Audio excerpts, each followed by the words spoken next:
Very busy Monday afternoon. Also breaking right now, chaos on Detroit's east side. Now, this began last night. We now know 2 women are dead, 3 police officers were shot, and at one point 2 suspects were barricaded. One was taken into custody this morning, but the other remains barricaded right now. Let's get out to Rod Maloney. He is piecing this fluid situation together. Rod, can you take us back to exactly how this all started? Yes, we believe it was an argument between a man and his girlfriend, but it is such a complicated story. We'll do our best to try and make it so that it makes sense here. But here's the situation. The second gunman that you talked about, Karen, coming in, is not involved in this. They thought he had been firing his weapon. He had not. So what we have here is a man, his name is Lance Smith, identified by Detroit police. They claim that they think he is mentally ill and that he is at the heart of what amounted to a shooting gallery out here at Lamont and East Outer Drive on the east side today.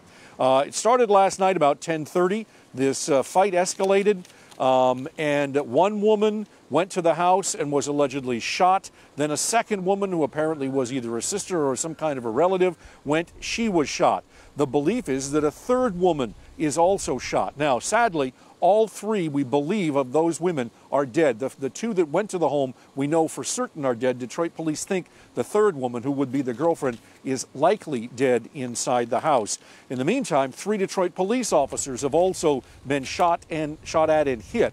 A first one was actually a Detroit Public Schools Community District officer who was off duty and apparently related to one of the women who had been shot. He was shot in the leg. Then there was another officer shot, and yet the third officer. 2 of the officers have been treated and released from the hospital. The third is going to be released sometime in the next 24 hours. We're told all of them were shot in the leg.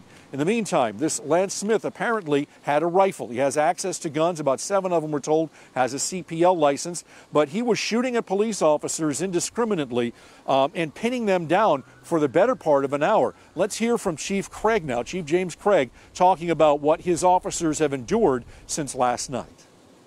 It was just at the time we deployed our 3rd volley of gas. He didn't respond. The suspect was heard saying prior to and during this instance, "I will not be taken without a fight." So he clearly expressed an intention to do harm. He clearly expressed an intention to hurt police officers, and evidence of it was the number of police officers that were fired on and the fact that they were pinned down by gunfire for at least 1 hour. And so as it stands right now, the Michigan State Police have assumed control over the perimeter around this house. And they have been sending robots into the house trying to establish whether Lance Smith is alive, whether he's still inside, or whether there's something that needs to go on in terms of some sort of assault on the house with the SWAT team. There have been dozens upon dozens of police officers here, and they have been relieving one shift as the next one goes. We're still waiting to hear about the final resolution of this. Certainly we'll be here all day. We'll have an update on Local 4 News at 4, 5, and 6. Reporting live from Detroit's east side, Rod Maloney, Local 4. All right. Thank you, Rod. We'll be checking back with you later.